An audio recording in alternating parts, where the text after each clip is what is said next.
আজ সারাদিনটা শুধু লেখালেখিতেই কেটে গেছে। আসসালামু আলাইকুম। তো আবারও আমি আজকে ব্যাগ হাতে নিয়ে বেরিয়ে পড়েছি ডিউটির জন্য।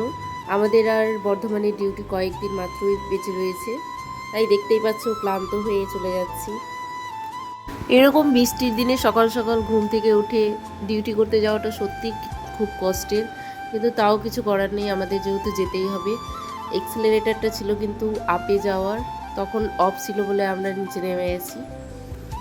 আমাদের লেখালেখি স্টেশনেই শুরু হয়ে গেছে। ডাকার সঙ্গে সঙ্গে ট্রেনটাও চলে এসেছে। ট্রেনে একটু আমরা সবাই টিফিন করে নিয়েছি, এমনকি ট্রেনেও আমাদের লেখালেখি কন্টিনিউ থেকেছে।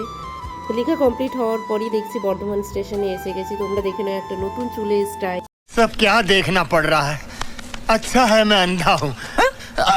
স্টেশনের বাইরে চলে এসেছি, যেখানে আমাদের টোটো কাকু আমাদের জন্য অপেক্ষা, তাই আমরা তাড়াতাড়ি করে গিয়ে টোটোতে বসে পড়লাম। আজ ঘুম থেকে উঠতে একটু লেট হয়ে গেছিলো, তাই কোনো টিফিন নিয়ে যাওয়া হয়নি। তাই প্রথমেই চলে গেলাম চপের দোকানে এই দিদার কাছ থেকে চপ নিতে। চপটা কিন্তু অনেক টেস্টি, তাই চপ হাতে নিয়ে আবারও ডিউটির জন্য চলে গেলাম। দিদার মুখ দেখেই বুঝতে পারছো তোমরা যে আমাদের দেখে দিদা কত খুশি হয়েছে। ডিউটিতে গিয়ে আবার নিজের কাজে লেগে পড়েছি, লেখালেখির কাজে। তোমাদের প্রথমেই বলেছিলাম আজ সারাদিনটা লেখালেখিতেই কেটেছে। তো দেখতেই পাচ্ছ সবাই লেখাই কত ব্যস্ত। এদিকে ও আবার মুখস্থ করার চেষ্টা করছে পড়াটা, লিখতে লিখতে আবার পড়াশোনাও শুরু করে দিয়েছে।